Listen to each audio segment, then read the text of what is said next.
I'm trying to start this teddy bear foundation for the mom and for the little boy who didn't deserve this. Hari umushinga w'ibikinisho bya teddy bear nari ndimo gutangira. Umwana w'umuhungu ntabwo yari akwiye gukorerwa ibintu nk'ibi. Yatewe ibyuma inshuro 26. Ni gute umuntu yakorera ibintu nk'ibi umwana muto nk'uyu? Aya majwi yuzuye akababaro nayo umugore wo muri Palestina witwa Umwana yavuze ibi nyuma y'uko umwana w'umuhungu w'imyaka 6 yishwe azira kuba ari Umwisilamu.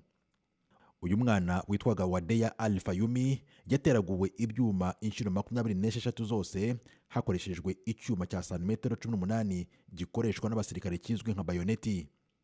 Uretse uyu mwana wishwe, nyina umubyara witwa Hana Shanin w'imyaka 32 y'amavuko nawe yasanganywe ibikomere byinshi yateraguwe ibyuma.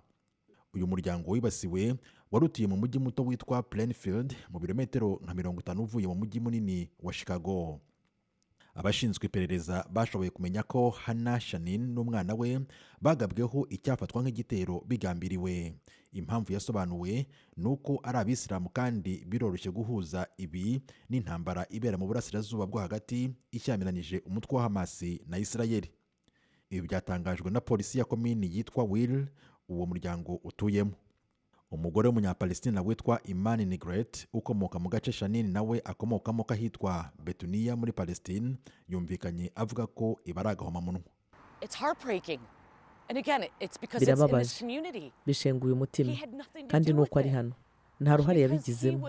Byose byatewe nuko yari umwana w'inzirakarengane, yari Umwisilamu, nicyo cyabaye, yari Umwisilamu. Ngibi ibyo bakoze, ngibi ibyo iyi nyamaswa yakoze. Umugabo ukekwa kuba yakoze iri bara yitwa Joseph Chuba, afite imyaka 71 y'amavuko.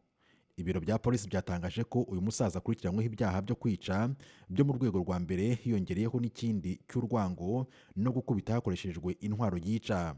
Byari biteganijwe ko Joseph ashyikirizwa inkiko kuwa mbere w'iki cyumweru.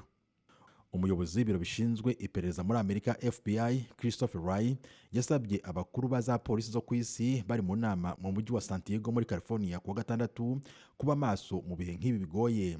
Yongeyeho ko bigaragara ko ibyaha nk'ibi bizakomeza kwiyongera.